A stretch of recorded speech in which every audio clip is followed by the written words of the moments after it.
Hello, everyone.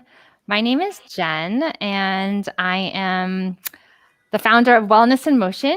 And you can find me at scoliosisandbackcare.com or at scoliosis on social media.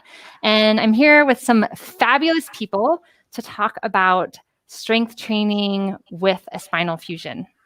So, those fabulous people include Teresa from T3 Fit, Beth Hello. from Strength and Spine, Hello, hello. Caroline from the Scoliosis Handbook, and Eva, who we just lost her camera, but she'll be back. So the first question we're going to talk about is our own journey, which I think will be super interesting because we all have different stories. And that's part of the reason why I'm doing these is so that we can hear people's different stories. So let's talk about, you can add in any details you want, but the highest and the lowest point of your journey. Because I think there's some extremes, at least there has been in my experience. So let's have someone kick it off. Teresa. Okay, I'll go first. Thank you.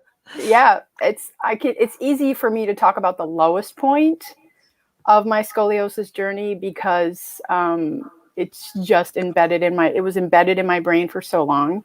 When I previously to having the surgery, I was a ballet dancer, and when I had the surgery, everything was terminated.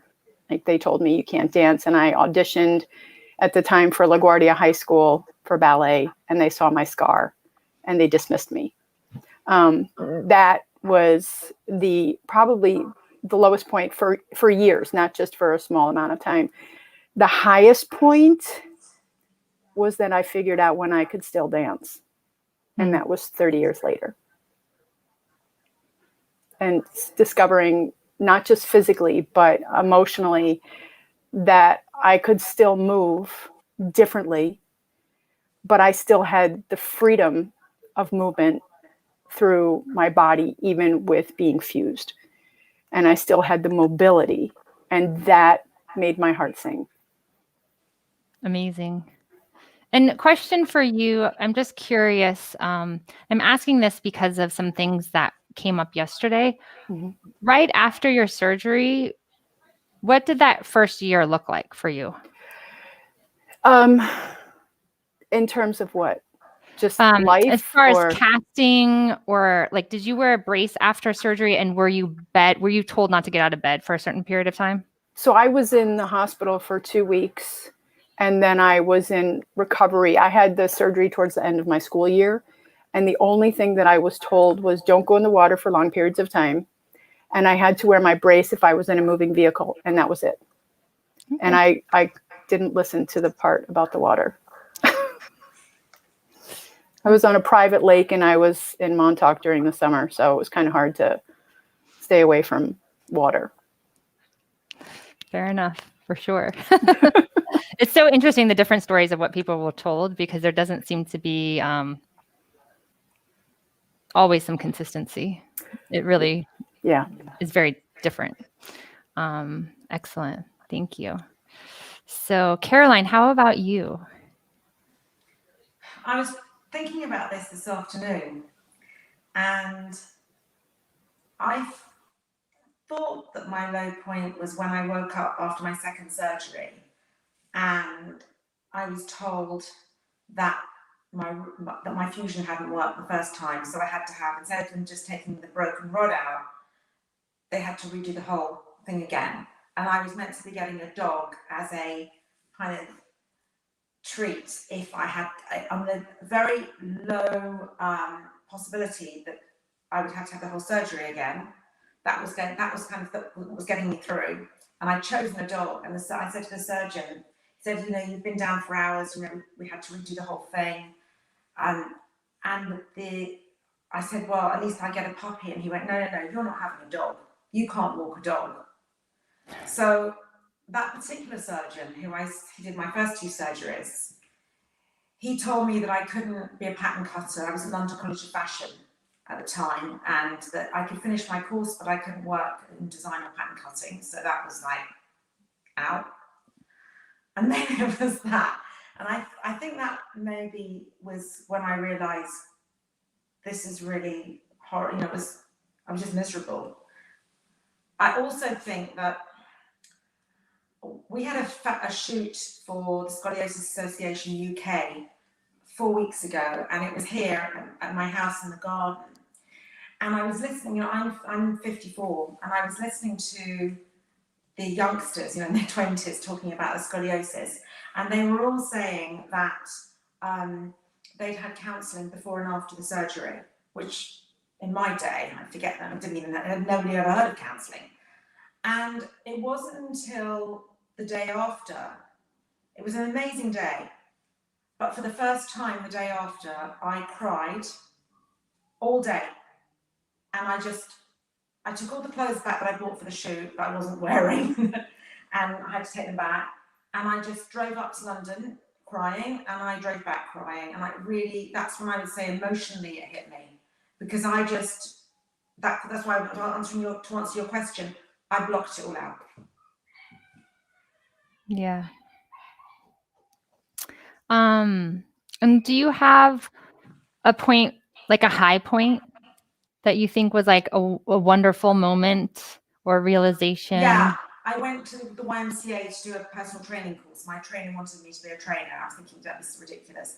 Anyway, I went along, and there were like 30 people in the class, a lot of them really big guys who train heavily with weights. And I was fitter than the whole lot of them. I couldn't believe it. So that for me, I remember coming back just thinking, wow, I've got this. I never realized actually how much I can do. So that was, I would say, one of them. That's amazing. And Beth, how about you? I would say actually for me, so I'm the only one here who hasn't had surgery. I snuck in here undercover, but I do have scoliosis. And I would say probably, one of my high points would be remembering when I was at the high point of my weightlifting career. I was able to put over 75 pounds over my head. I felt strong. I felt like undefeatable. And I would say the low point was actually more recently when I wasn't able to train. I had a transition where I was changing teams. I had kind of lost my identity of that strong person with scoliosis and noticed more feeling my aches and pains, feeling off balance, becoming more aware of my appearance. Even when I had just started Strength and Spine and recording videos, I felt very self-conscious, which I had never felt before when I was lifting, because I always felt strong and that I could do anything. And, it took a while for me to find a new coach, to start training consistently again, to accept my routine again and feel like, well, I have to work on this because I am an example to others as well. And I feel like that has been now coming from that low point to more of a high point in my journey. Great.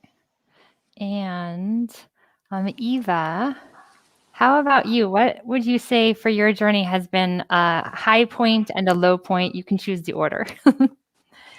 Okay, well, let's start with a low point and then go into the high point. Can you hear me okay? I'm sorry about the signal. The sound is great. Okay, cool. Brilliant. Thanks.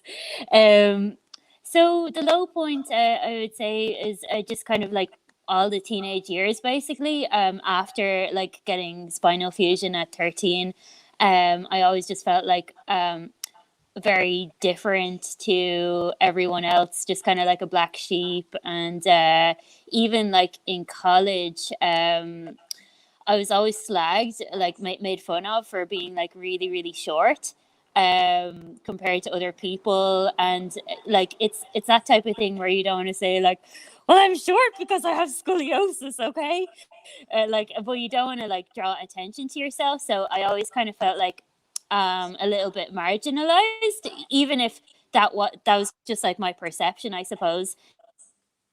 And then it was only kind of like, I suppose, when I started like training with weights and kind of built up a little bit of self-confidence that like, yeah, even though you are short, like, you know, you can still, you know, lift weight and and then that's just kind of like transpired over the years with like different high points, yeah, maybe learning that I was strong and kind of capable of doing more than I thought I'd ever be able to do.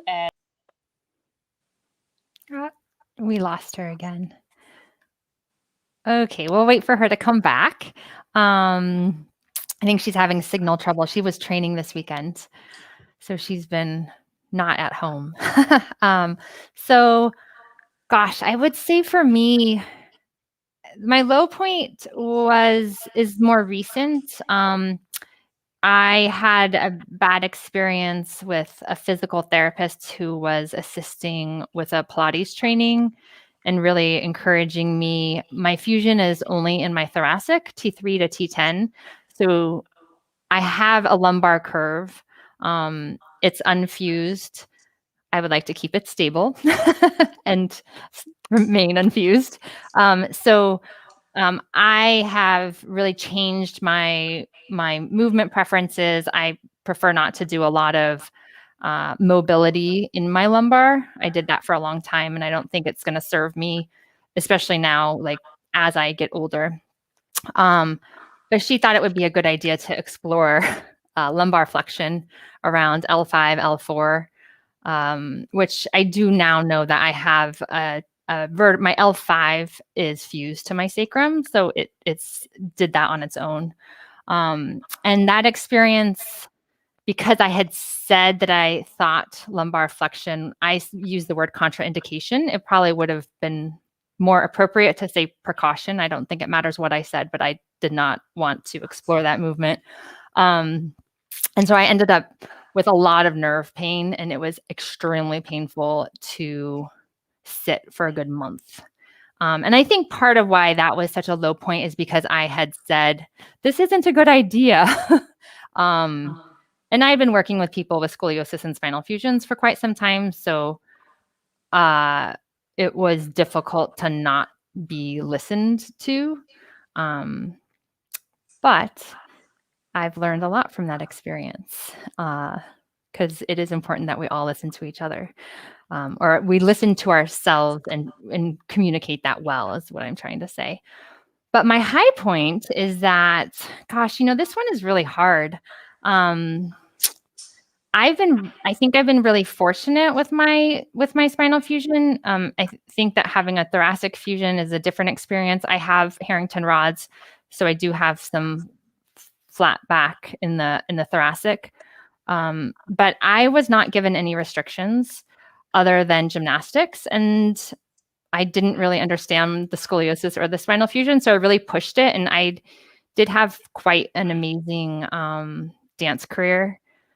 So I was able to, I danced in a lot of operas at the Kennedy Center, and I worked at the Lyric and in Dallas, and I danced for dance companies. I think that kept me strong. I would have liked to have known a little bit more about staying neutral afterwards in my cross training. But yeah, that's something I'm really proud of, because even now I'm like, I'm not sure how I did that. So let's talk now about when and why everyone started strength training.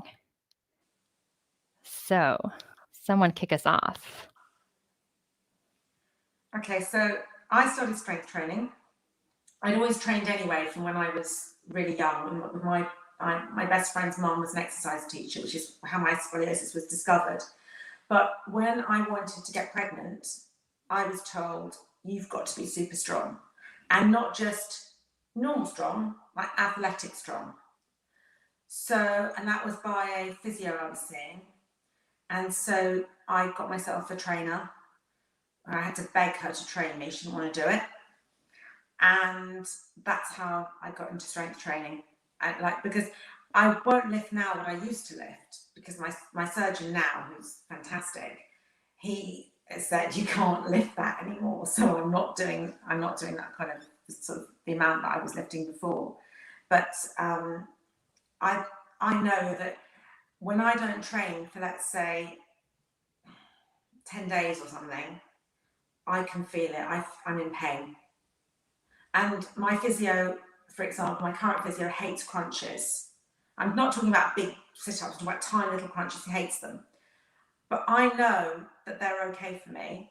And I also know that if I don't do loads of abs, like reverse curls, etc., it also affects my lower spine, which I forgot to say, one of my low points was after my third surgery, and I would call myself perfect, as in perfect for me, okay?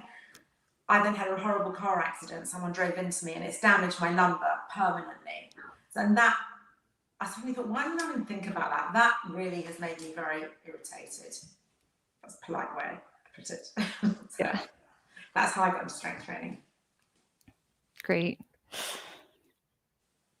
Beth, how about you? So I remember being diagnosed, and I remember getting a letter from my doctor that said I wasn't allowed to carry any textbooks. And I brought it to the librarian. The librarian, very sharp, very, funny character, looks at me and says, "You're carrying your soccer bag. Why can't you carry some textbooks?" And at the time I was like, she's just being, annoying. She doesn't want to give out the second set of books. But when I heard that, it kind of made in my mind think like, well, maybe it's not such a big issue for me. I've already been playing soccer. I've been doing this. So I walked on to the track team, and my track coach was also competing in weightlifting. And, there were 3 girls on the team, and he said, "All right, ladies, we got to get you strong, because the stronger you are, the better you'll be at track." So he brought us down to this like dark, dusty weightlifting gym. There was no women. It was like just the 3 of us. And then all these like burly guys, training for the Olympic weightlifting. And I got down there, and the coach looked at me and started teaching me. He said, "Wow, you should have done this since you were a baby. Like, you were made for this sport." And that was it. I was hooked. I started training. I'm within a year qualified for the junior nationals for weightlifting. Never thought anything of my curve, except sometimes I would like be crooked. When I would watch videos of myself, I would say, "Why am I crooked? Why am I always like, I watch my friend lift and she never looks like this. And then why am I always crooked when I'm doing everything?" I never had the realization that that was coming from my scoliosis until I became a physical therapist and realized like all these things that I was having trouble with in my training came from my scoliosis. Like, why am I, when I have the weight overhead, rotating? Well, it was coming from my spine. So that was really how I got started. And since then, that was what made me want to become a physical therapist. Becoming a physical therapist made me go on to become trained in Schroth, and now we're here. So I love it. Teresa, how about you? So I was unmuting. So my story with strength training had nothing to do with scoliosis. My journey with strength training had to do with losing weight. So when I was 40, I had a sedentary job, and I walked by a mirror, and I looked at myself, and I was like, "Who is that person?" And I went and signed up with the trainer. I was like, "I want to lose weight." That was it. And I did that. And my goal was to lose 20 pounds. And I did that. And then I went to another 5 pounds, and then another 5 pounds. And I said, if I can do this, I want to help other people do it. And that was how it started. And since then, it's really evolved into what it is now. But that was the basis. And when I started that, I was 159 pounds. I had just turned 40. I was like, I don't know who that person is. And I wasn't comfortable in my skin. And I had always done things, but I wanted to step it up a bit. And that's the long and short end of the stick. I started 10 years ago or 11 years ago now, and just kept moving forward. Great. I think let's go to Eva and hear how when and why you started strength training. So sorry, guys, about the signal. Yes, sorry, really sorry. I think it should be okay now. So I started when I was 18, and kind of similar to Teresa, it wasn't, for scoliosis management. It was actually because I was in like college, and I was kind of like in a really unhealthy lifestyle. Like I was drinking a lot, and I was eating a lot of fast food, and I just wasn't like really taking care of myself. And and I wasn't really motivated to either, because like I had like surgeons and stuff tell me like to mind myself, that like I shouldn't really do anything high impact, any contact sports. So I didn't really just like think that I was able for it, so I wasn't like motivated to really try. And then yeah, like I started going to the gym to these like Les Mills classes. I don't know if you've ever heard of them. They're kind of like light weights, but a lot of reps type of thing. So it's kind of like cardio with like a little bit of resistance training as well. And I really liked it. I just I loved pump and sweat, like. And then like my brother said to me one day, you're not doing that shite anymore. You're going to come to the gym and lift weights. So then he brought me into the gym. That was kind of like scary for me, because I'd never done like heavy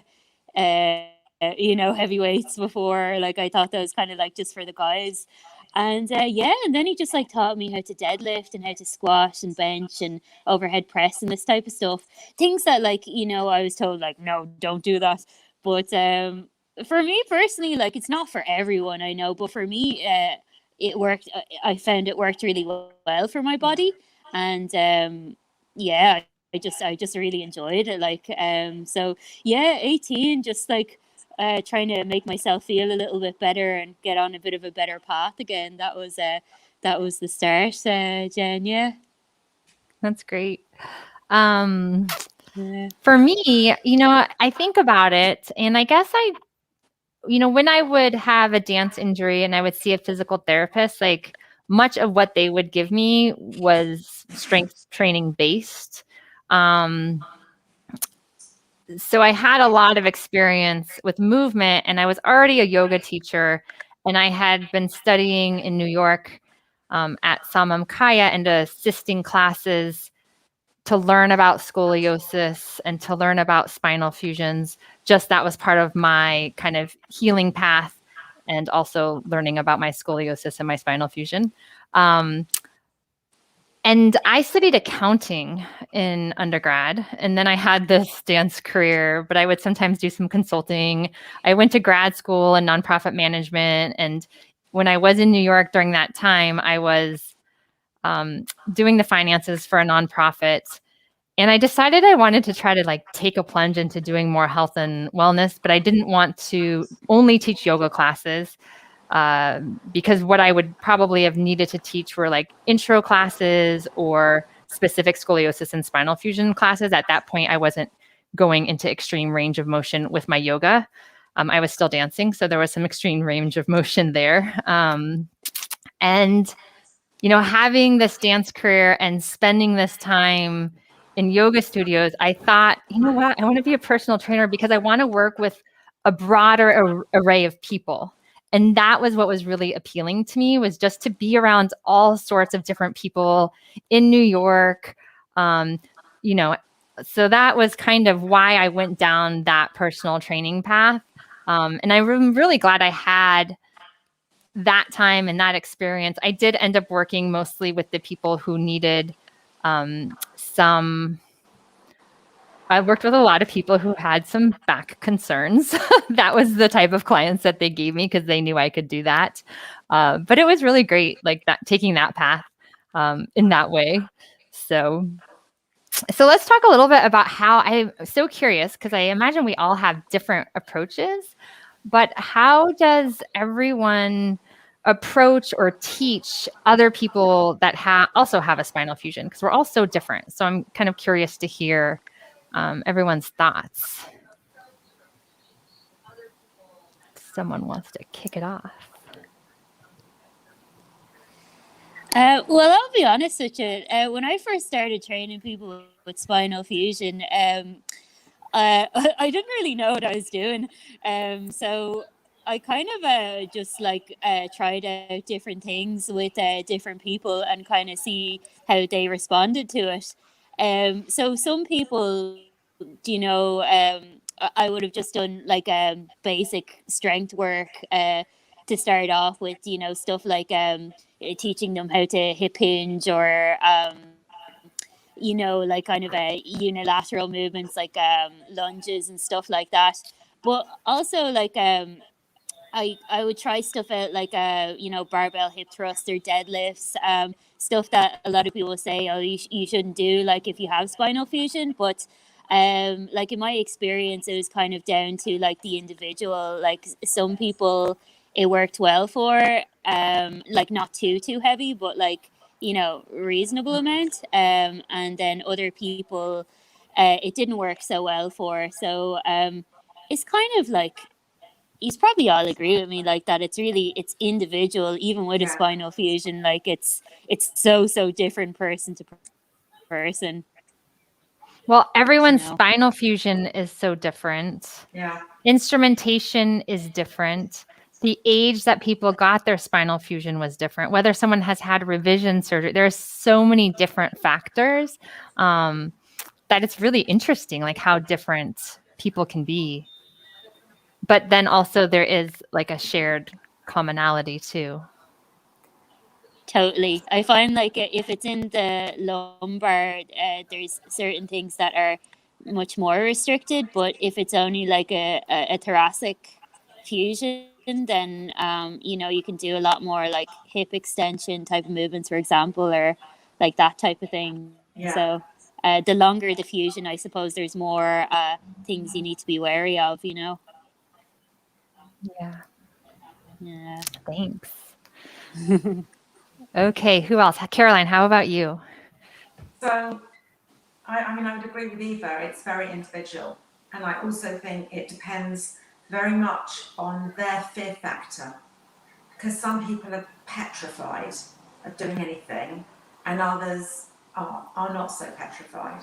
So when I try first time, again, if they've been fused all the way down, there's obviously you're more restricted, so you have to work around it.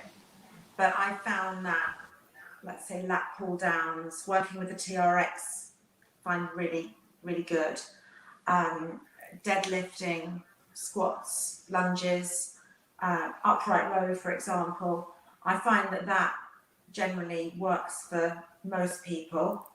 And then some body balance work, so Superman, a high, you know, getting them to be in a high plank to, let's say, a pike where they're just, the spine has to be straight anyway. So anything that doesn't put too much pressure on the spine. But again, it's like Eve said, it's so individual, because a lot of people who come in, sometimes they've had a scoliosis, then other people have had a scoliosis with another condition, or you've got somebody who's got such really poor hypermobility. Right. But I just think that weights, you know, they just really work. And I find that when people start to train like that, I think every single person has said to me so far that they feel better, they feel stronger, they're in a bit less pain. Yeah. Yeah, I'd like to add on to both Eva and Caroline. I mean, it's interesting because it's so individual, but it's so common. So, like, for me, with myself and with my clients, you know, I will use safe things like Pilates, like a Pilates warm up, just to get the movement and the mobility of feeling longer. And then I'm more kettlebells and stability, and also, as you've seen, a lot of mace training, mace and clubs, which doesn't happen so often with people just because of the situation of the world. But I find that the people that I work with, bringing everything together and creating stability through abdominal strength. So like doing not a pike, but a hollow. I know in different worlds it's called different things, a hollow or a boat, you know, to create abdominal strength. Doing the leg series, doing the ab series in Pilates is a great warm up for executing things on different levels. And just really starting from there. And then if it's weights or bands or kettlebells or a mace or clubs, then that's the next step. But I just bringing everything together so that people feel empowered, they feel strong, they feel mobile where they aren't, or where they do have the possibility to have the mobility, and just take it from there and listen and you know, what feels good, what feels safe. Because as Caroline said, the fear is a huge factor. It's huge. And to have people get out of that fear is, yeah, it's just, yeah. It's really valuable. Yeah. It's a fine line to walk, that mindfulness and being aware of sensation and discomfort versus fear. Like, it's a really fine line, because we do want to move and be aware so that we're not pushing ourselves when perhaps we shouldn't be, but we also don't want to be fear mongering. Yeah. So I think that's something that many of us, you know, at least I struggle with myself, but, you know, I see that struggle in other people as well. So I'm trying to think. So I will say, gosh, so I may approach teaching people with spinal fusions a little bit differently, because I have so many different influences with Pilates and yoga and my own personal experience. So I tend to focus on stabilizing the spine. Generally, when I work with people, even people who have a spinal fusion, I do talk about concavities and convexities, because I have found that opening areas of collapse, even though we're not changing the spine necessarily because there's a fusion there, but opening those areas of collapse, lengthening and then strengthening is helpful. And then I focus a lot on axial elongation and expansion. So I think between, yeah, I love to combine different modalities, and I see similarities in movement patterns across the board. So that's kind of how I approach things. I will say that I met Beth at a Pilates adaptations for people with scoliosis course supporting the Schroth method. And then I also take a Schroth plus Pilates class with Hagit Berdashevsky. So I think my yoga introduced me to concavities and convexities, and then I've continued that and work on that through like a Schroth perspective too. And I just love finding the commonalities between different movement modalities.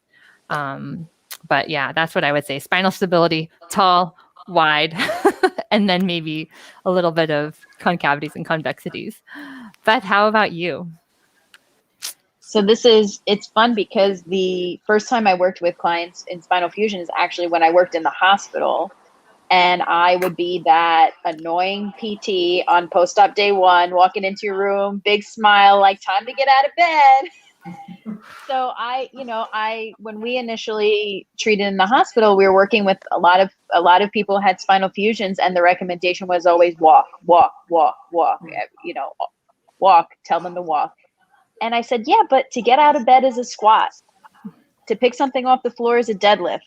Like, we need to teach them also these positions as well. And, that was one of my, big thing was like, okay, you stood up from the side of the bed, do that 5 more times. That's your strength training for the day. So it kind of started there when I transitioned into outpatient. Then I had seen people on the physical therapy realm after, a little further out from surgery. And even in my coaching, I actually, worked with clients who were power lifters and weightlifters with spinal fusions. And I think it comes down to like the other people have mentioned, it comes down to, what is this person's starting point? What are they comfortable with? Because sometimes people see me and they're like, oh my gosh, I could never do what you do. I could never lift weights like you do. I could never put weight on my back. That doesn't mean that's what you have to do. You can do so much with any of these patterns that we've mentioned, with weights, with kettlebells, with mace, with your own body weight training. So for me, of course, I want all of my clients to be weightlifters in their own definition of what that means to them, because I'm like, hey, you have to lift the soil in your backyard. You have to lift your kid if you're a parent. These are things you're going to be needing to do day to day. So everyone in my realm is on some level of a lifter. So that's kind of how I approach. So it really comes down to the starting point. I do incorporate Schroff, Jen, like you do. I do incorporate some posture correction. I think it's important for the unfused segments. I think it's important to build stability in the rib cage, to have an awareness of the rib cage, even though, the ribs are still mobile, even though the spine may not be. So I do incorporate principles of that as well. But yeah, I agree. I agree that meeting the person where they're at, making them feel safe and teaching them something that they can carry over into their day-to-day is so important. Yeah, I love that you mentioned the functional aspects, because that's what I see. When something crosses between strength training, yoga, Pilates, there's a reason during our functional activities that there is that commonality, like the hip hinge and like the squatting. So yeah, that functional piece it's for some people, it's just more relatable. So we started this, but let's talk about what pieces of equipment you love. Like, what if you were stranded on a desert island, what would you take with you? Caroline, what would you take? I think your body is your best tool. It's true. I mean, I've got TRX, hang on, here, up here. I love TRX. It's really adaptable. It's great for rehab, balance, strength. But I think, when I first started doing exercise when I was about 14, I went to a class called Lottie Burke. And Lottie Burke was before Calonetics, before Pilates, very similar. So I do incorporate a lot of Lottie Burke, isolation of muscles. For example, one of my favourite exercises for people who are starting back to exercise after surgery, or even after pregnancy as well, is lying on the floor and being aware of your rib cage, however ours is. Some of us have got quite twisted rib cages, and our hips, really feeling the floor with your rib cage and your hips, and then leaving those on the floor while you try and suck your abs in and lift your abs off the floor, which not everyone can do. You have to be quite tight, but it takes time. People can do it, but they don't. But they're leaving some of their stomach on the floor.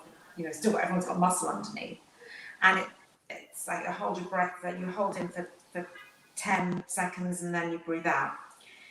And you can breathe in and out whilst you're doing the exercise as well, just depending on how advanced you are with it. But that, I find, using your body is probably, it's our tool, isn't it? It's our best tool for strength. That and the TRX, that's what I'd take with, obviously me, but the TRX. Excellent. Beth, what would you take?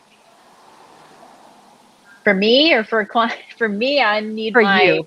For me, I need my barbell, I need my platform, I need, my belt, all of the equipment. I'm just, lifting is life. And I've done different types. I've competed in weightlifting, I've competed in powerlifting.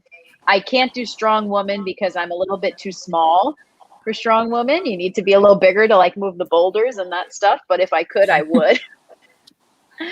But a barbell, some weights, a rack, bench, I'd be set. I think that would work well for me. Good luck getting it to the island. Yeah, maybe they'll ship. Maybe Rogue will ship now that Amazing. Eva, how about you? I can't go wrong with a set of dumbbells. I love dumbbells. Like, oh my God, over lockdown, I had to close up my studio because we weren't allowed to train people. So I had to move all my classes online.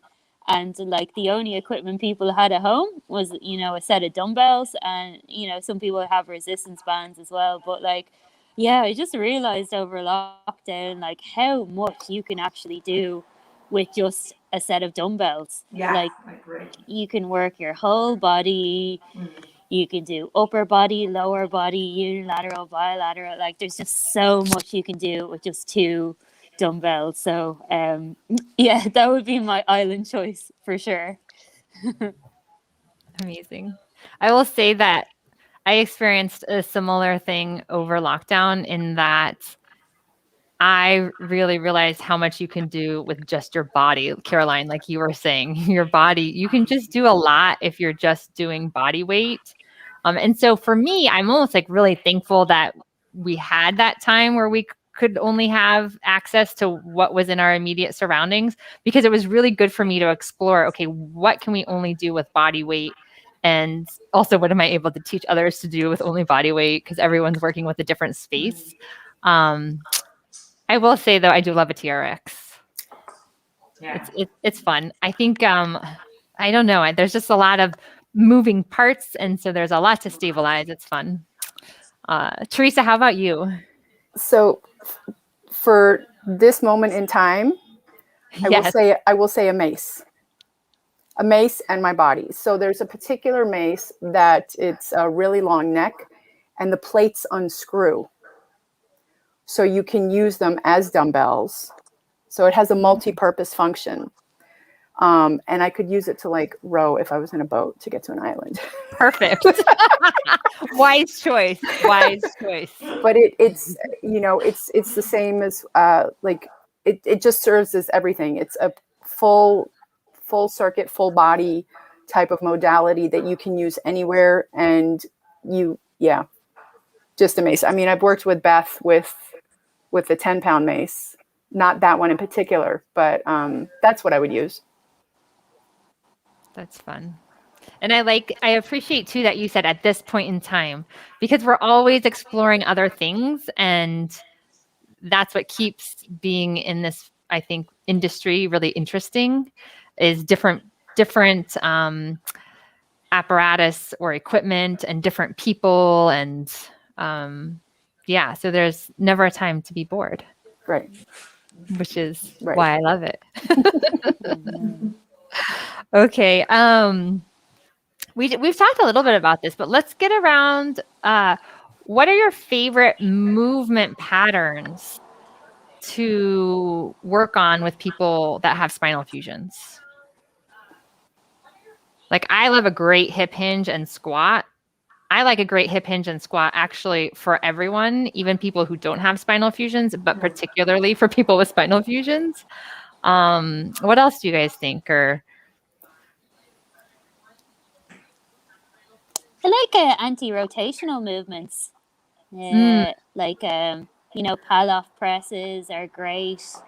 I like this isn't really anti-rotational, but like renegade rows. I love those for people with spinal fusion. I love those. They're so good, aren't they? They are great. They're so good. I recently just discovered them, and I'm like, why have I not been doing this all along? They're so I good. love them. I like Yeah, So bent good. arm pullover. I like bent arm pullover. That is my favourite to train chest, tries, back. Love it. And that's for everyone. I mean, anyone who comes in my studio does bent arm pullovers. It's just, your back supported, your head supported, neck. So Yeah, that's great. my go-to. With a dumbbell, of course.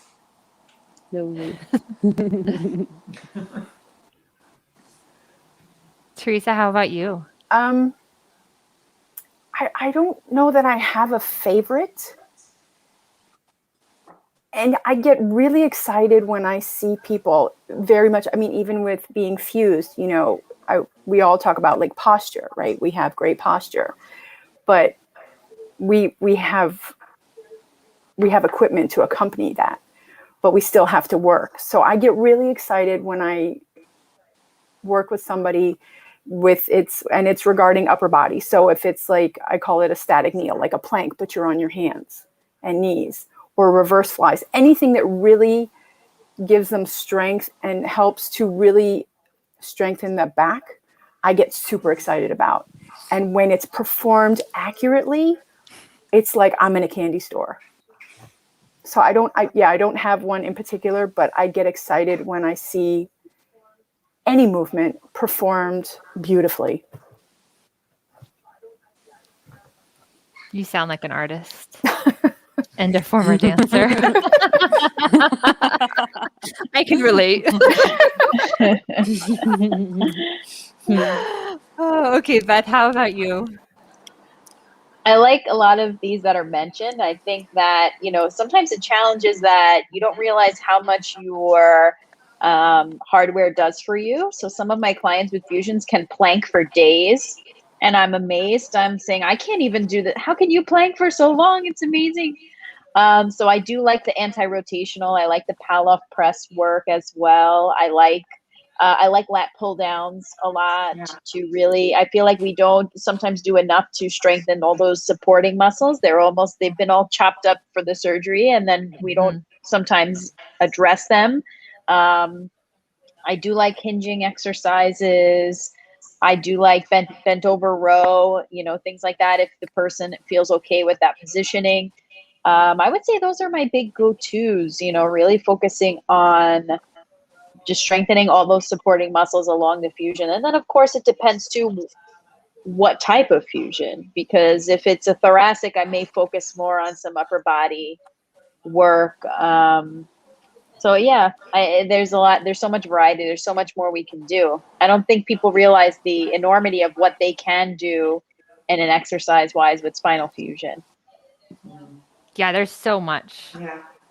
So focusing on all that is possible is really exciting. And also, sometimes I find it satisfying from a creative perspective, because we might just have to think about things a little bit differently, which I love.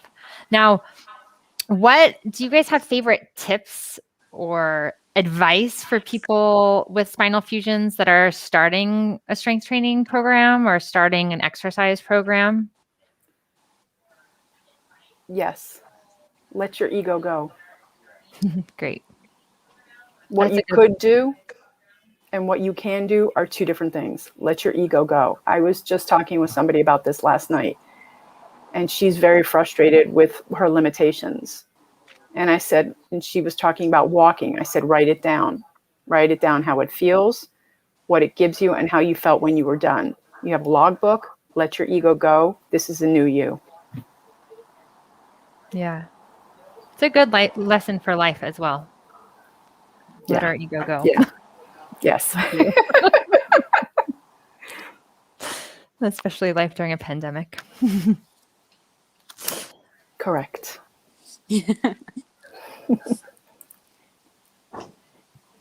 Who else has great advice or tips? Caroline. So I always say treat exercising when you first start as if you were trying to work out what you're allergic to. So do a couple of exercises if you feel okay, Just do maybe 1, 2, or 3 first time. If you feel okay, great, leave it a couple of days. If you feel fine, repeat those exercises and then maybe add one more in. If you're fine with that, great, on to the next. And then if you find one day that actually you're really uncomfortable, you'll know that that's not the exercise for you. Drop that one and try something else. So I call it in my book exercise allergy awareness. It's good. That's my tip for when people start right at the beginning after their surgery, or even if you're starting, anyone can use that. Yeah, because when you have so many things going in at once, it's hard to know what's helpful and what's not. Yeah. And it allows you to be a little bit more specific and scientific about what's happening and how the body's affected. That's great. Beth or Eva? I would say to trust your intuition when it comes to exercise. So like the thing is, people with spinal fusion, there's a lot of like this, you can do this, you can't do this. There's a lot of kind of like scaremongering with it. And I think it really prevents people from seeing, what they're actually truly capable of. And I think if everyone just kind of listens inwards, like, if something feels right or if something doesn't feel right, like you don't need to be told by someone else, like yourself. So I would just say to people, like, have the confidence to listen to yourself and listen to what's right for you, because no one else can tell you that, like only you know that. So yeah. Very true. Sometimes I wish and I imagine what it would be like to do a movement in a different person's body, like a client of mine's body who has a different type of spinal fusion, because you're right, I can't experience what they're experiencing. So it's kind of what I imagine. And I'm always thinking about like, oh, well, what would this feel like? Yeah, but we all have to listen to ourselves and kind of, we can take in information, but we have to listen. Beth, what do you think? I would say the first step is you have to start. I think there are a lot of people who get this paralysis of analysis, like, should I do yoga? Should I do Pilates? Should I swim? Should I strength train? Should I find the thing that you will do consistently, and take that thing and go with it. Go for it. And that does, don't feel like you have to be pigeonholed into a particular type of exercise if that's not something that fills you, if that's not something that you love, right?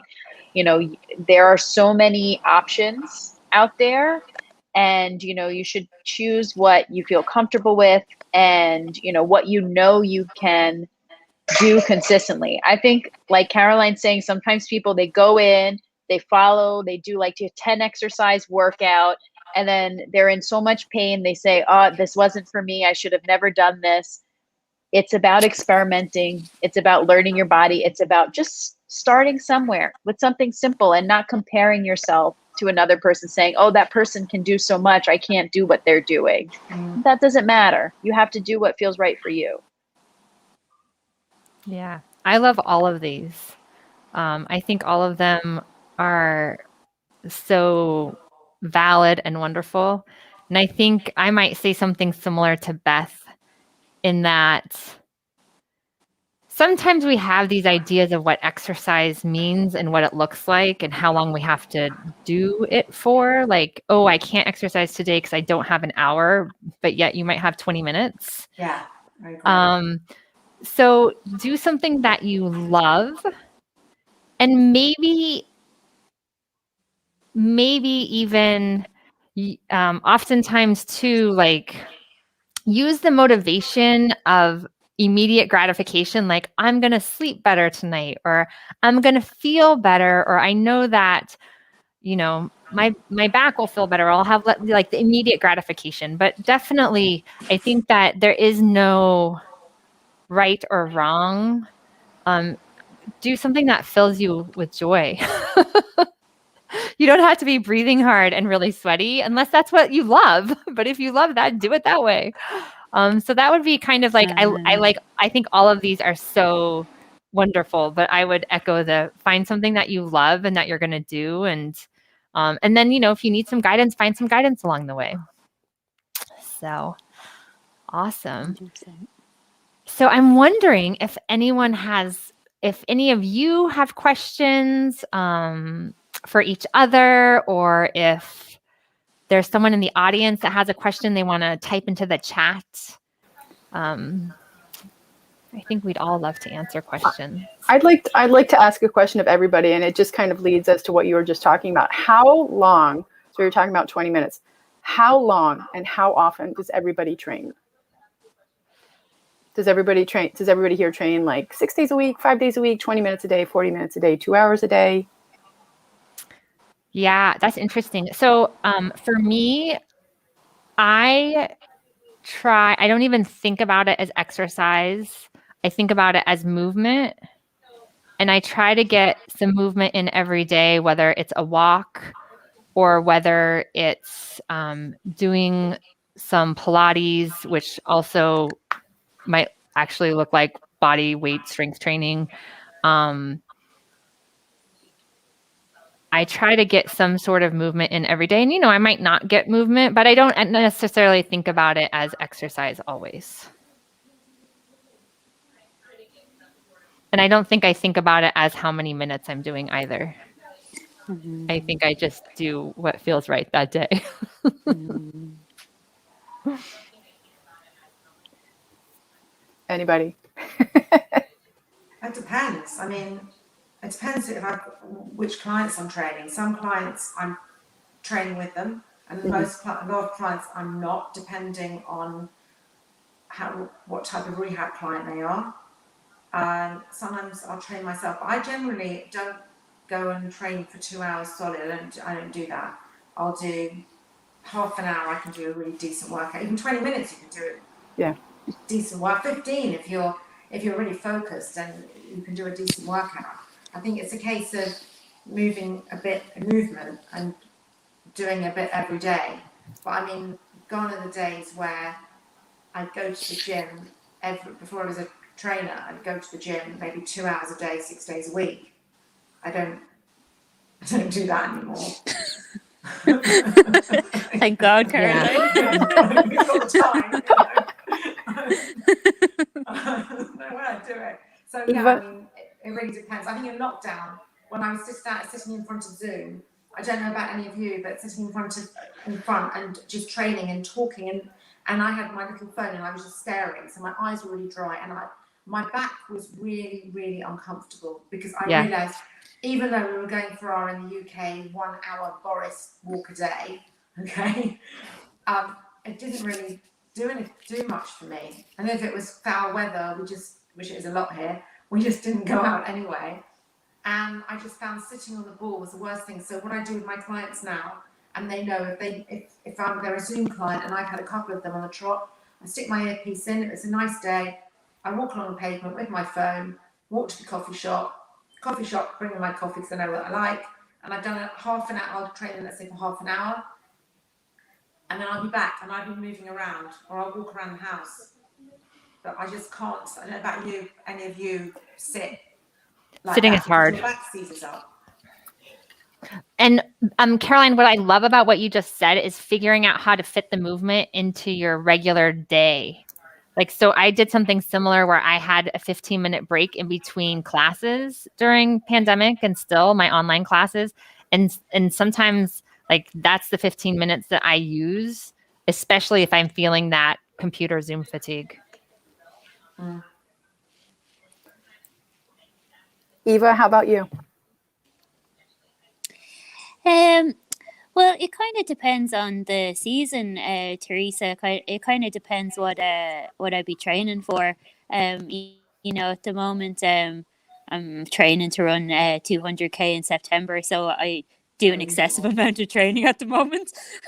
How much training did you do yesterday and today, Eva? I ran 2 marathons on Saturday and today. Wow. Respect. Proper respect. Totally. That's quite amazing. And here she Thank is, you. full of smiles. Just wait till the adrenaline wears off. I'll be perfect. Insane. Amazing. Thank you.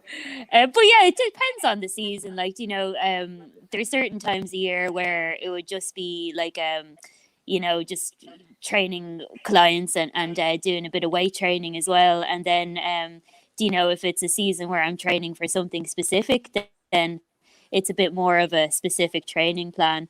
But like, I'll echo all your sentiments in saying that, like, just sitting down is just like kryptonite for my back. Like, my left lower lumbar will just seize up if I sit down for more than an hour. Like, so just moving in any way is fabulous for scoliosis.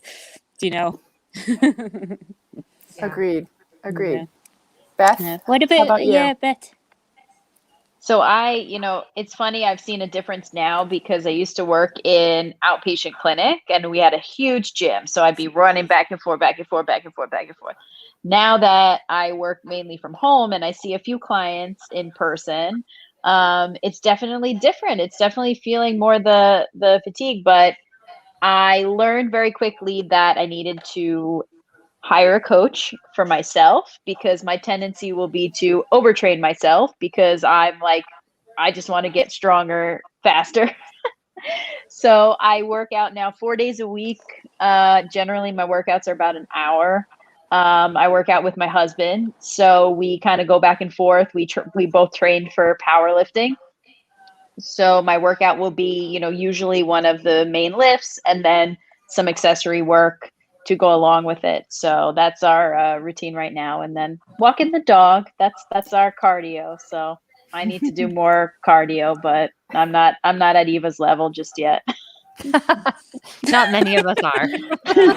Amazing. Dopey. Yeah. It's crazy. I will say that I do find it helpful for me.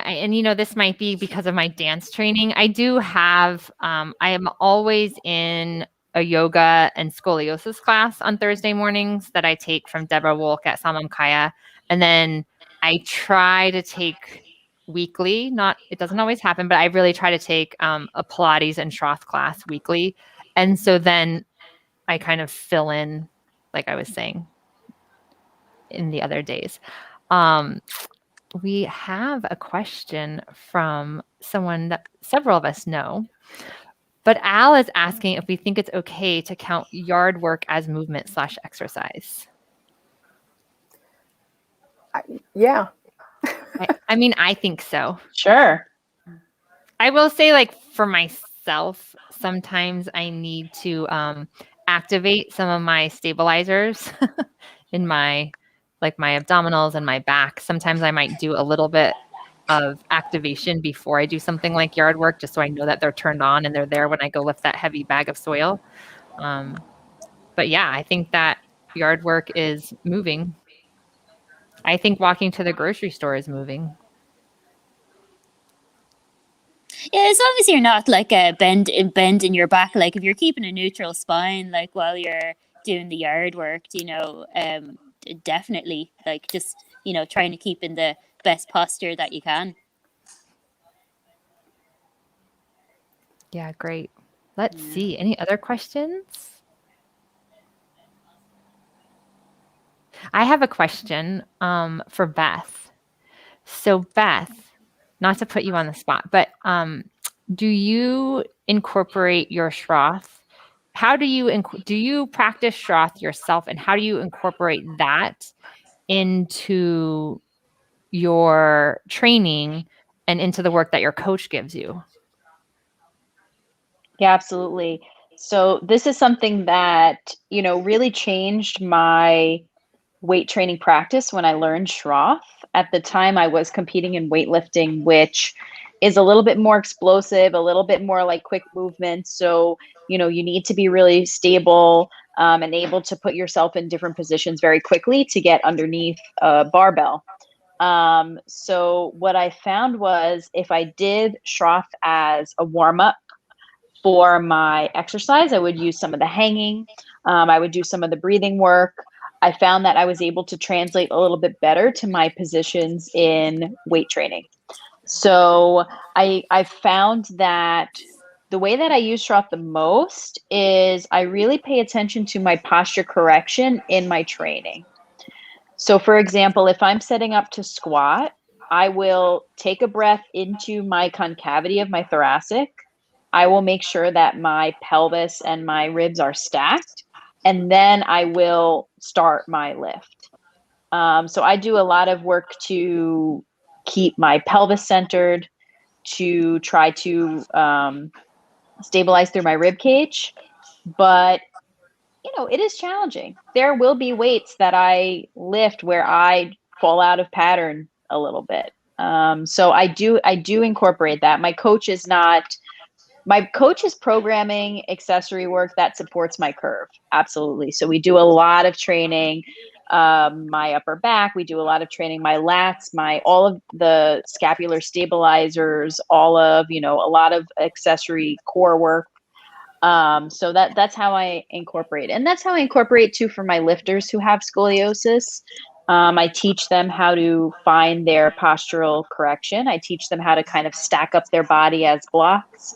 And I encourage them to try to incorporate that when they're training. And I find that teaching the proper form, teaching the proper setup translates very well for that. I think if you have a very good starting point and you're aware of your body, you're able to maintain that pretty well. So I try to incorporate that where I can.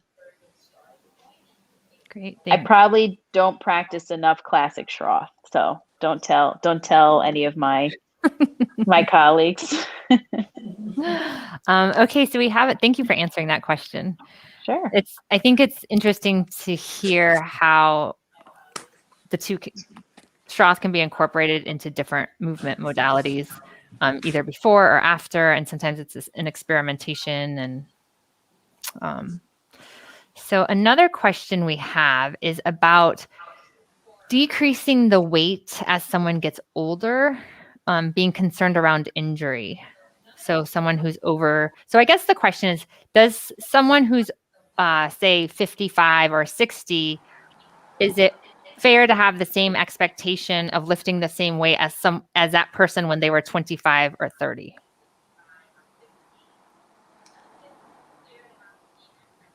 And I think we might have different opinions, so let's share them all.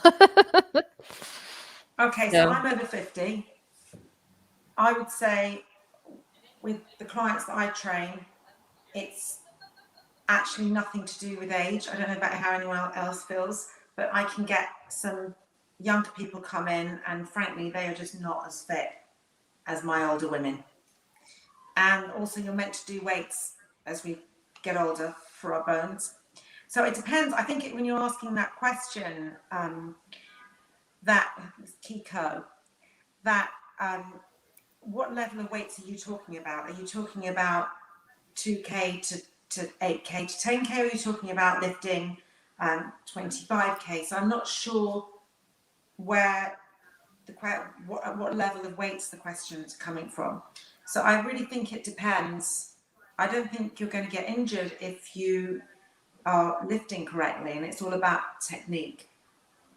And also, I mean, if you're not strong, you wouldn't. I would imagine most people would hopefully know not to just suddenly go and lift something that is really, really going to strain them. Or what everyone else thinks. No, I think that's great. Yeah. I have one other thing that I would add, and that is just that I do think that our movement practices evolve as we age.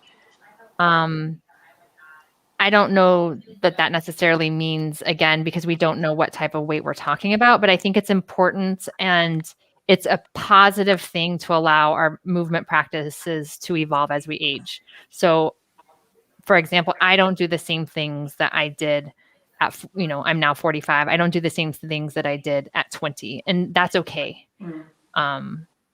I believe that anyways. I mean, I think it's part of embracing aging, and, some doors close, but that allows opportunities and time for other things.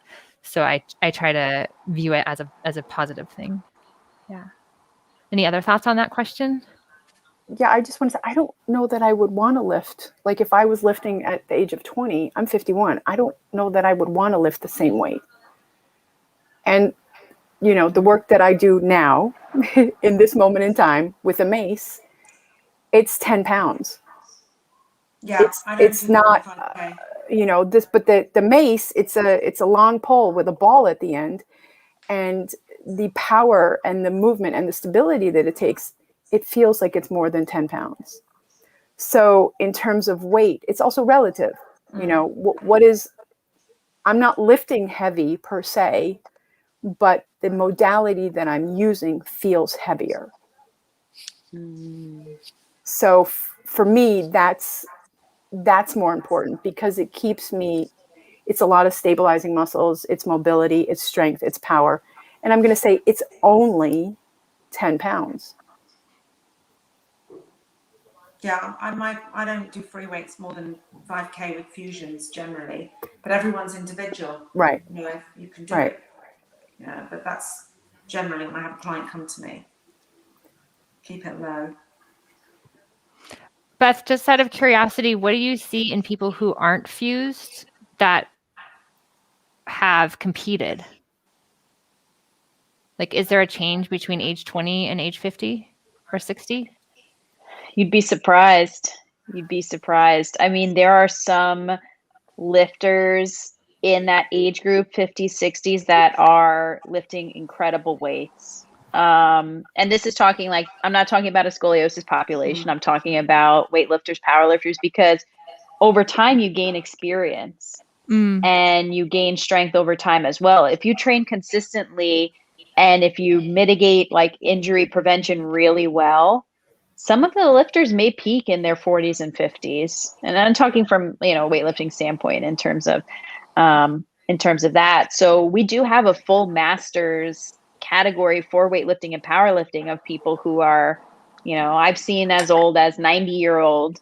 Now they're not going to be lifting as much as a 20-year-old. That's why they have their own category. That's why we break up the age categories as we go up, because yes, as you age, there are changes in your muscle composition that the muscle becomes replaced somewhat with fat. So, there may not be as much muscle density as we age, but that's even more reason that we should continue training, whatever form of training that is. Now, I mean, I would hope that I could continue to lift heavy weights into my 50s. I don't know. I'm only 31, so I can't make that. But I used to compete with one of my coaches who was 71 and still lifting close to the weights I was lifting at that age. So, I mean, I think it really depends on you. I think that if you are confident in using those weights and listening to your body, working with weights that are challenging, but you don't feel as if you're straining. I think that's an important piece, because that's a way that each of us can modify the weight that we use for an activity, is by the difficulty level as to us. So I would say that, if you still feel you can accomplish that weight with good form, good technique, then I would say it's okay to continue it. But if you feel like it's becoming harder to manage, or you feel like you're unable to keep a good form, then that may be a time to make adjustments or to change what we're doing. But I guess I'm a little different. I've worked with clients who've had fusion who were squatting hundreds of pounds. Now that's their choice. That's what they've discussed with their surgeon. That's their risk profile too. Some people may feel that that's something risky to do, but this person had trained over a number of years to build up to that weight. So I don't think that's for everybody, but I think that with the fusion, you can handle some good weight if you build up to it. Yeah. Eva, do you have thoughts on this? Did we cover them all? Yeah, no, I just echo all of your sentiments. Like, if it ain't broken, don't fix it. So if you're doing like a weight and, that's feeling good for you, but you think that you should decrease it down because you're getting older, I don't really see the point in that. If it still feels good for you to use that weight, and what Beth said, for it to be with good form, technique, and you're performing it without strain, then I don't really see a reason to decrease the weight. Yeah, so I guess the question kind of becomes what we talked about earlier, because the statement is, I'm worried about injury. And so is the worry a fear, or is the worry a listening to something that your body is telling you? And that's that really fine line, I think. So there's some thoughts, and oftentimes we have to find our answers. Okay, so another question that we have: thoughts on one arm kettlebell swing slash snatches. I find they're fine for me, but my last coach was very conservative. And this is someone who has a long fusion T4 to her sacrum. And then she's just wanted to kind of add in here that her coach was worried about the rotational aspect of the one arm work, but he didn't like me doing dead bug since my fusion doesn't allow me to flatten my back.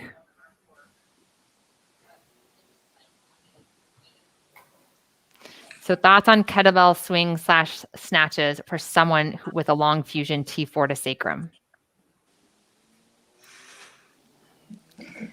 I mean, yeah, in theory, no, I wouldn't recommend it. But again, it comes down to the person. But from what you're saying, no, if it goes down to your sacrum, probably not. What about you guys? What do you think? With you. Agree with you. Yeah, I don't have, I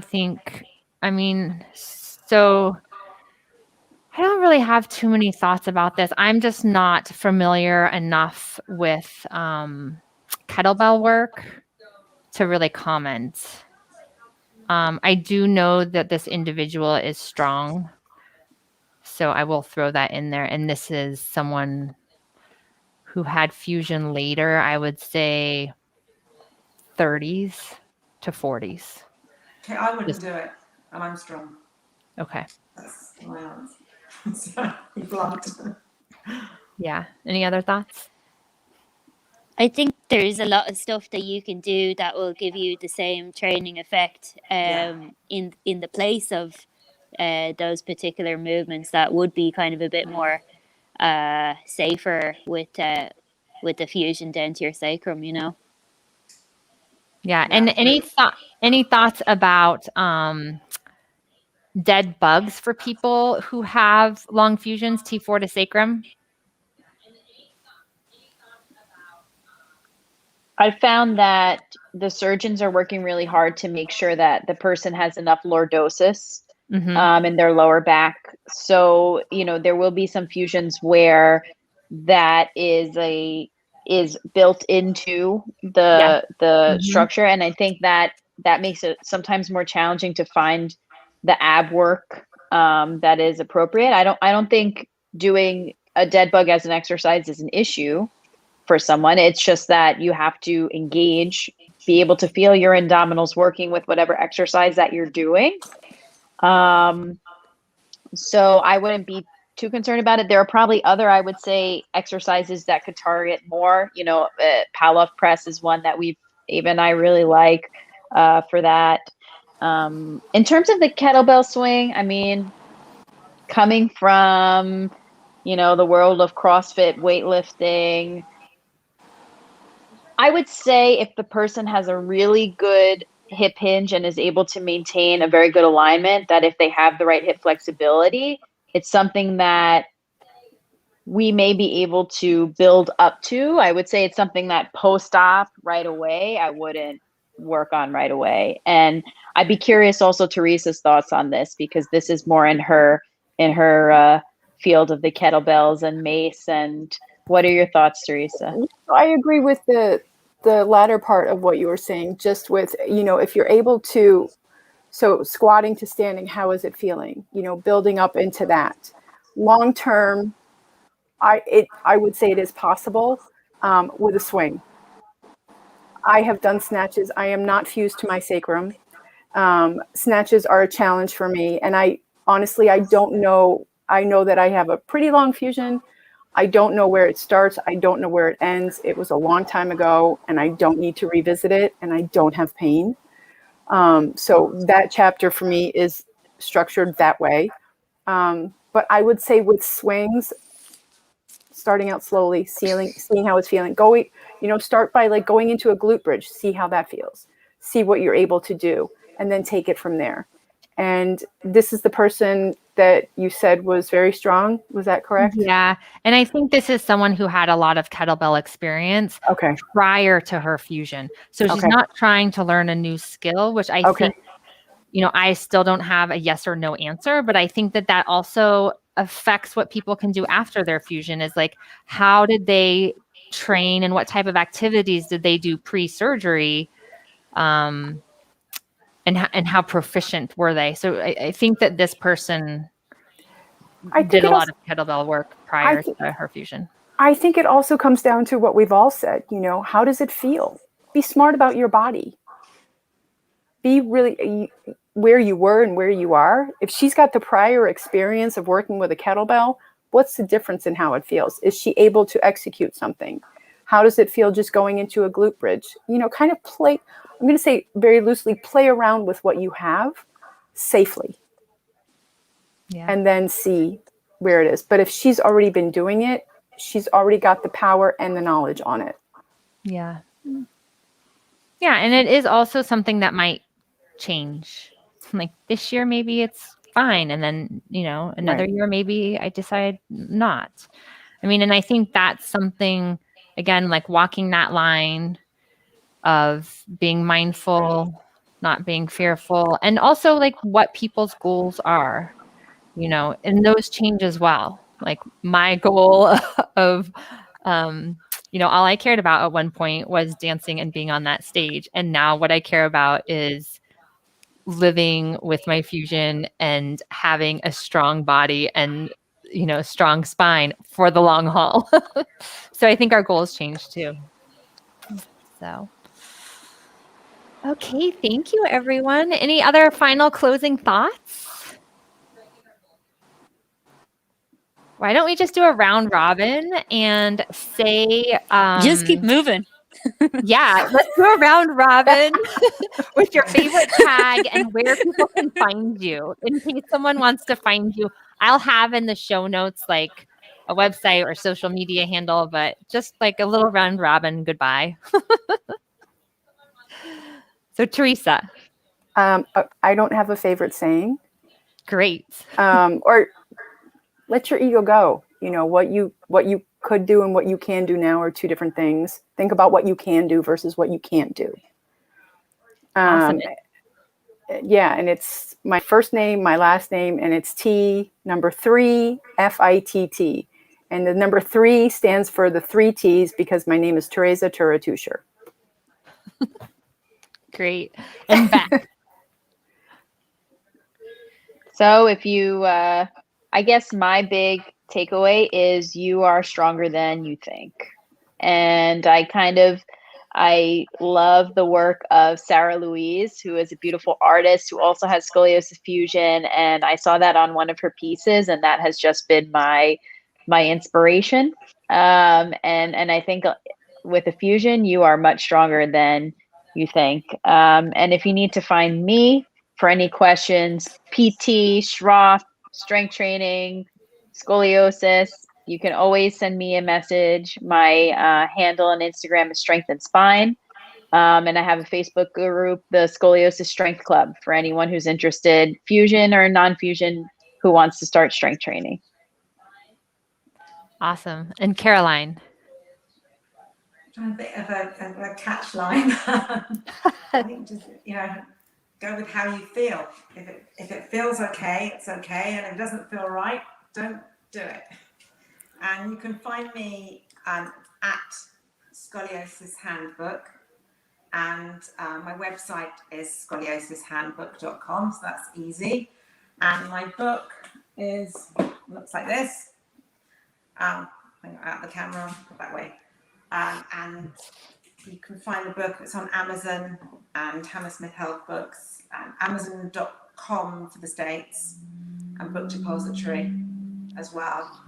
I'm always happy to always answer any questions. I do personal training as well, but mostly people contact me now asking questions about an exercise in the book or how they should get back to working out. So I'm always happy to, you can message me. I'll always get back to anyone pretty as quickly as I can. Great. And Eva?